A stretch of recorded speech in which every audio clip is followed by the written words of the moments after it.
Yo, what is up, guys? It is Xetiq here, and today we're going to be going over my Gamesir G7 Pro 8K and G7 Pro settings.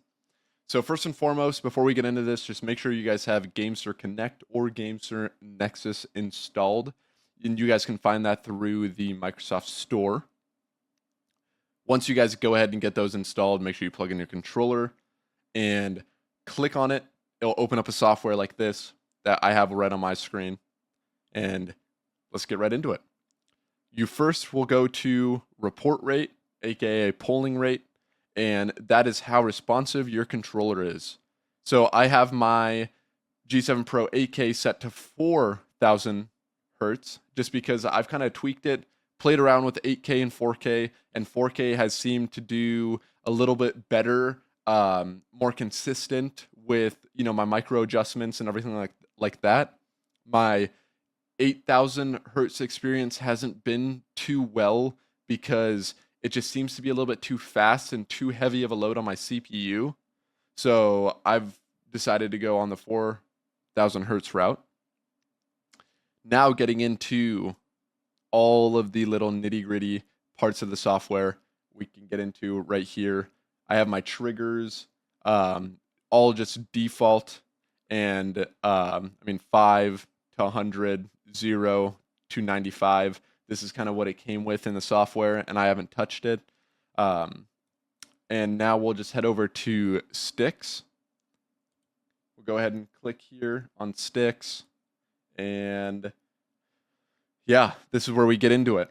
For my left stick, I have my initial set to 0 and my max set to 70.3. This allows me to get into max strafe as fast as possible because my max dead zone is set lower than the high, meaning that it's going to activate instantly when I touch my stick, meaning my strafe speed is going to be as fast as it possibly can instantly.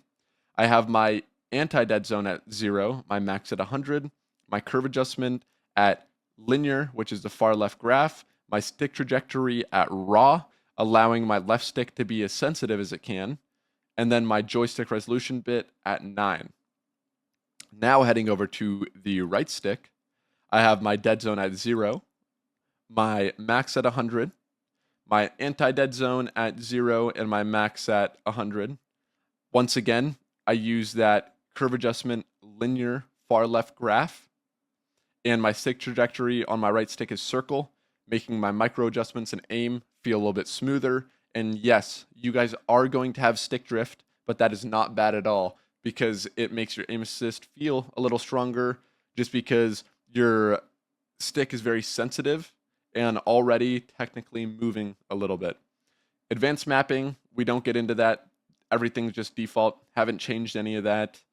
And a lot of you guys ask me, how do I get my heirloom to spin as if I am on keyboard and mouse? And this is exactly where it's at.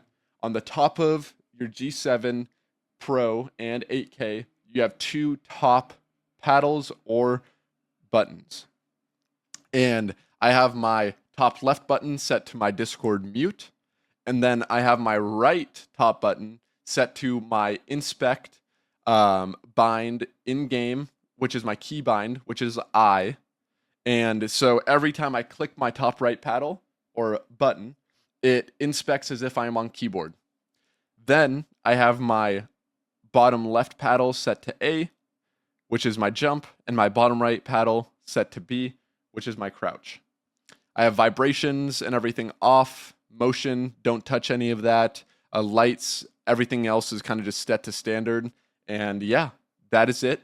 And if you guys have any questions or anything else regarding, the settings, please feel free to come and stop by in the live stream. Leave a comment if you have any other questions, that I'd be more than free and happy to help you guys out. Thank you.